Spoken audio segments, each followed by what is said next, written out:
Boa noite a todos. Restabelecido o sinal, pedimos desculpas pelo contratempo. Vamos retomar a entrevista coletiva com o técnico Rogério Ceni após a vitória sobre o Manaus e a classificação na Copa do Brasil. Primeira pergunta, repórter André Ranieri, Rádio Energia 97. Rogério, hoje você optou por Diego e Léo na zaga e deixou Arboleda no banco novamente. A impressão é que hoje você tem 3 titulares no setor e seleciona 2 deles de acordo com os adversários. A sua ideia é mais ou menos essa? Obrigado. Boa noite. Não, para mim eu tenho 4 jogadores que são muito importantes no setor: Miranda, Arboleda, Diego e Léo, de acordo com a partida. Hoje nós precisávamos de uma saída mais rápida. Nós sabíamos que nós enfrentaríamos uma equipe que jogaria praticamente no campo de defesa, né, tentando os contra-ataques. Então, para poder usufruir de Rafinha e Reinaldo, né, que a gente quase nunca usa eles de forma conjunta, nós colocamos 2 jogadores mais leves, de condução mais rápida de bola. Esse foi um dos motivos. O outro, o Arboleda, em breve deve servir a seleção. E aí vai desfalcar a gente em jogos importantes. Então, a gente tem que experimentar jogadores para, em determinadas situações, determinados jogos. Né, nós já jogou, Miranda já jogou junto com o Diego, com o Léo.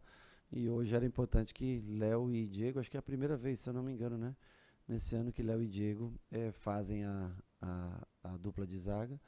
Então, assim, para condução de bola mais rápida, construção mais rápida e, eventualmente, para uma ausência do Arboleda, uma ausência futura. Repórter Giovanni Chacon, Rádio Jovem Pan. Rogério, boa noite. Talvez o resultado em questão de números de gols marcados seja o que menos importa para você hoje, e sim dar rodagem para jogadores que precisam de tempo de jogo, como foi com Luan, Patrick e Alisson. Poder dar esse tempo para esses jogadores era a prioridade durante uma partida já dominada? E qual a importância disso para a sequência da temporada, vendo um mata-mata de Paulista se aproximando? Eu falo que o elenco é bom aqui, são jogadores homogêneos, eu acho que isso ajuda bastante. O que difere, né, alguns ainda é a parte física. O que faz com que alguns não possam iniciar jogando uma partida é a parte física. A diferença de gols, eu acho que é importante. Fazer 2-0 no primeiro tempo, a gente devia ter o ímpeto de fazer 3 e fazer 4 gols no segundo tempo. Nós não conseguimos manter o nível de jogo, caímos um pouco, apesar do time ter se doado bastante. Foi importante ver o Patrick 45 minutos dentro de campo, ajudou até na lateral esquerda, quando o Reinaldo, pelo cansaço, pediu para sair. Luan, primeiros minutos dele comigo aqui no São Paulo, um jogador que eu gosto, quero ver ele jogar mais vezes, mas assim, momentaneamente a conclusão que a gente chega é que ele não consegue jogar ainda uma partida de 90 minutos, ou mesmo até 45 minutos. A minha ideia era começar com ele, por exemplo, no próximo jogo, na função que ele joga, porque ele vai ajudar muito a gente nessa função. Mas eu preciso de um condicionamento físico melhor, porque ele ficou muito tempo parado. Foram 120 dias parado, isso pesa para qualquer jogador. Então nós estamos tentando, estamos trabalhando, experimentando sempre nos treinamentos, colocando ele para fazer alguns jogos treinos contra o time da base, quando vem os meninos trabalhar, colocar ele de forma mais rápida possível. O Patrick também, né, foi um jogador que se machucou, ficou parado há algum tempo. Hoje, principalmente quando ele foi para a lateral, ele rendeu bastante, começou a correr bem mais. Nós estamos fazendo um trabalho visando ele a se soltar cada vez mais no campo, porque são todos jogadores tecnicamente diferenciados, né? Nós estamos falando de 3 ótimos jogadores tecnicamente. O próprio Luciano também, né, que está tentando se condicionar fisicamente pelos 60 dias que ficou parado. Se esses jogadores entrarem numa condição ideal, o elenco se fortalece muito mais, porque eles são jogadores diferentes, jogadores que possibilitam um ganho técnico muito grande. Mas, para que esse ganho técnico exista no campo, o condicionamento físico é essencial. Eduardo Afonso, canais ESPN. Rogério, boa noite. Gostaria que você falasse sobre o Diego Costa, um zagueiro que mais jogou nessa temporada. Ele nunca teve uma sequência como essa, várias vezes jogou até fora de posição. O que te levou a apostar nele? Olha, o Diego é um jogador que tem muita personalidade, é um jogador que não tem medo de construir. Eu lembro do Diego muito na época do Diniz aqui, ele jogou bastante com o Diniz nessa função. E eu também gosto de zagueiros que têm a possibilidade de carregar a bola, conduzir bola e começar a armar jogo. Então eu acho que ele voltou a ter mais confiança, teve mais oportunidades. Hoje acho que um gol que merecido pelo trabalho que ele vem fazendo nos últimos jogos, né? E tem sido um jogador importante para a gente. Acho que mudou um pouco o conceito do torcedor para com ele. A gente fica feliz. Primeiro, porque é um jogador revelado na categoria de base do São Paulo. E utilizá-lo, né? Eu acho que dá o devido valor ao futebol que ele tem. Ele vem mostrando. Se ele levar a sério, continuar concentrado, focado, eu acho que ele tem grande chance de ter muitos minutos mais aí para ajudar a gente no decorrer dos campeonatos. Guilherme Pradella, Rádio CBN. Qual a perspectiva de ter Gabriel Sara e os outros lesionados para as quartas de final? E o que falar do São Bernardo? O São Bernardo, nós fizemos um amistoso contra o São Bernardo no início do ano. Logicamente, todo mundo, ao menos no nosso time, bem fora de forma. Eles provavelmente com algumas mudanças. Tem jogadores que... O Lígia, por exemplo, que trabalhou comigo. O Silvinho, que jogou comigo. O Paulinho Mocelin, né, que eu conheço. Alguns outros jogadores.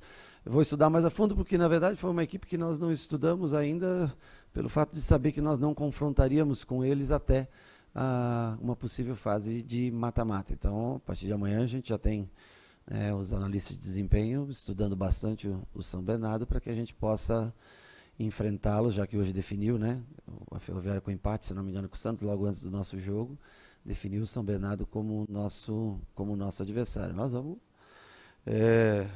fazer o melhor possível para tentar superá-los e chegar à semifinal do campeonato. Mas nós sabemos, todo jogo é complicado, difícil, sem previsões. A gente vê pela Copa do Brasil, né, a gente vê times grandes, mesmo dentro de campeonatos estaduais, sofrendo, né, eliminações. Então, todo jogo tem que ser levado muito a sério se a gente quiser chegar à semifinal da competição. Desculpa? Questão do Gabriel Sara e outros jogadores. O Sara, muito difícil que ele esteja pronto semana que vem. Não deve estar semana que vem de volta, ou seja, para as quartas é certeza que ele não joga, né? Igor Vinícius fez transição, deve começar a treinar com a gente amanhã, no mais tardar depois de amanhã. Não posso prever ainda em que condição ele vai estar para terça-feira. E tem Gabriel Neves, que também inicia a transição amanhã. Então, para o jogo de terça, não estará presente. Eu acho que são esses jogadores, né? O Caleri teve um incômodo na panturrilha, mas agora eu acho que já está ok. É um jogador que vai estar à disposição já no próprio sábado, né? E acho que são esses os casos que nós temos de jogadores que estavam fora. E agora, tentar recondicionar fisicamente esses jogadores que ficaram muito tempo parados. Esse é o nosso principal objetivo, para que a gente tenha um número grande, um leque grande de opções para esse jogo do Botafogo, logo em seguida São Bernardo, e Deus queira que a gente possa aí conseguir estar numa semifinal. Isabeli Moraes, Rádio Bandeirantes. Rogério, após a partida contra o Mirassol, você destacou a evolução do São Paulo enquanto elenco neste começo de temporada. Hoje, o que mais te chamou a atenção na classificação diante do Manaus? O ritmo imposto no primeiro tempo. Nós combinamos isso, que nós não pararíamos enquanto nós não fizéssemos o primeiro gol. Nós queríamos um gol em 10, 15 minutos, de não deixar a equipe do Manaus trocar mais do que 5 passes no começo do jogo. Então a equipe impôs um ritmo forte, teve a posse de bola durante todo o tempo, sabia que ia enfrentar uma equipe em linha baixa, mas conseguiu alargar bem o campo, o lado esquerdo com o Marquinhos no começo, bem aberto, o Reinaldo fazendo ultrapassagens. Do lado de lá, Nicão fazendo um jogo, né, com algumas trocas com o Éder, enfim, com o Colorado, que a gente tentou fazer uma experiência com o Colorado um pouquinho mais para o lado direito, e depois com as trocas. Eu acho que o time foi bem no primeiro tempo, acho que teve bom preparo físico, apertou o máximo que pôde e conseguiu os 2-0. De ruim, negativo, fica que a gente baixou muito o ritmo no segundo tempo. Eu acho que quando você tem oportunidade, você tem que tentar buscar o gol a todo momento. No segundo, algumas coisas boas, algumas entradas de jogadores importantes para a gente, mas o primeiro tempo muito físico, de muita pressão, como a gente previa. José Edgar de Matos, GE. Globo. Rogério, boa noite. Gostaria que você falasse sobre o significado de contar novamente com o volante Luan, jogador que estreou com você nesta noite. Qual a importância dele para o elenco? Quais perspectivas você vê para ele a partir desse retorno? O Luan, em condições físicas ideais, ele tem tudo para ser titular como primeiro volante. O Pablo vem muito bem, eu acho que vai ser uma disputa bem saudável, mas aí depende dele muito, né? Todos no clube eu acho que estão ajudando de todas as maneiras, como podem, o Luan. Eu repito, eu sei o quanto é você ficar difícil voltar fisicamente bem pós 4 meses parado, se recuperando de uma lesão, mas está nas mãos dele, né? Se ele se dedicar, evoluir, dar uma afinada e persistir nesse trabalho que ele tem feito nos últimos dias, ele tem treinado bem forte. Agora, está um pouco cansado justamente por treinar forte, tentar se condicionar. Hoje eu ainda não vejo ele pronto para jogar 45 minutos, por exemplo.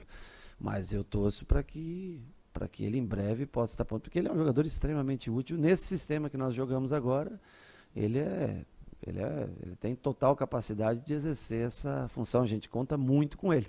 Agora é o tempo, ele vai correr contra o tempo. Bruno Carvalho, Portal UOL. Boa noite, Rogério. Hoje o Éder fez um bom jogo atuando como referência, posição que costuma ser do Caleri quando os dois jogam juntos. Essa facilidade de jogar tanto como 9, quanto um pouco mais atrás do centroavante, é algo que o credencia ser titular do time quando terminar o rodízio? Bom, o rodízio não vai terminar e todos, para mim, são titulares quando entram em campo. Cada time que eu coloco em campo, eu dedico ao máximo o que eu posso para eles. Eu vejo dentro da característica deles para enfrentar determinado tipo de adversário. Então, o Éder é um jogador importante para o elenco. É um jogador que ninguém joga 10 anos na Itália sem qualidade como ele tem. Ele tem muita qualidade técnica, o Éder. Eu acho que vem muito mais motivado do que no ano passado. Tem ajudado bastante a gente. Tem característica distinta do Caleri. Por isso que os dois muitas vezes jogam juntos, né? Podem formar uma dupla de ataque. Hoje, como tinha o Nicão gosta muito e eu dou a liberdade para que ele se mova bastante no campo, ele jogou mais nessa função. Quando o Caleri joga mais nessa função, se o Éder é o parceiro dele, o Éder tem mais a possibilidade de flutuar e jogar um pouco mais por trás do 9. Tem Luciano também, que faz muito bem isso, que entrou no lugar do Nicão. Mas hoje ele foi mais 9, né? Ele jogou mais próximo à área. E é um jogador que colabora muito na marcação. Ajuda muito, sai muito cansado do campo, porque se dedica bastante. É um exemplo seus 34, mais ou menos, 34 anos que tem, por tudo que já conquistou na carreira, tem sido um exemplo no dia a dia para os mais jovens, para os parceiros que são da mesma geração que ele, como ele se dedica em prol do time. Última pergunta, repórter Felipe Ruiz, TV Globo. Rogério, você tem rodado o elenco principalmente pela parte física, mas também pela particularidade de cada adversário. Hoje deixou de fora Arboleda e Caleri, por exemplo. Sabemos que aqui no Brasil não é algo tão cultural o rodízio. Nossos jogadores se apegam mais à questão de titular ou reserva. Como têm sido os papos com os atletas e como você enxerga uma possível evolução nesse debate no nosso país? Eu sempre sou bem franco, aberto, gosto de todos eles, não escolho um ou outro para jogar porque eu tenho mais simpatia a esse ou aquele jogador. Vislumbro o futuro sempre, né, no próximo, quem eu vou usar no próximo jogo, como que eu vou equilibrar para que não haja lesões musculares, tento manter todos motivados, tento deixar eles na expectativa de jogar, ou seja, se dedicam até o último treino para saber, porque o último treino define muito de quem entra em campo. Então é uma metodologia que a gente adotou para esse ano, porque também tem os prédios todos à volta que filmam tudo que você faz. Então a gente tenta mesclar, fazer a mesma função para 2 jogadores, e para que não seja tão fácil para o adversário saber a maneira que nós jogaremos, ou até o sistema, acho que é um pouco mais fácil de pensar, mas os atletas que farão as funções ficam um pouco mais difícil. E eu acho que todos também ficam na expectativa. Com isso treinam mais, se dedicam mais todos os dias no treinamento. E, desculpa, se nós jogamos, hoje é quarta, nós jogamos domingo, né? Antes de domingo nós jogamos quinta, nós jogaremos sábado. Inclusive antes do jogo do Corinthians, isso é um erro da federação colocar o nosso jogo no sábado e o jogo de um possível adversário nosso, até com mando de campo, no dia seguinte. É um erro grave. Mas jogaremos sábado e jogaremos terça, ou seja, a cada 3 dias um jogo. Como é que você vai ter um time titular? Então, assim, eu tenho... meus titulares são aqueles 11 que são escolhidos para aquele determinado dia. E é assim que a gente vai tocar o São Paulo, é assim que a gente espera ter o máximo número de jogos, chegar o mais longe possível em cada competição, Por isso que nós hoje temos um elenco até, né, robusto, 30 jogadores de linha, é muita coisa. São bastante jogadores, então, assim, alguns até nem vão para esse jogo, né? O caso do Nestor, por exemplo, que está suspenso, mais um ou outro jogador que não vai para esse jogo, e nós vamos montar um novo time, um novo São Paulo, e vamos tentar a vitória mais uma vez, diante de uma equipe que também precisa dos pontos para classificar, que é o Botafogo no próximo sábado. Encerramos então com o técnico Rogério Ceni, pedimos novamente desculpa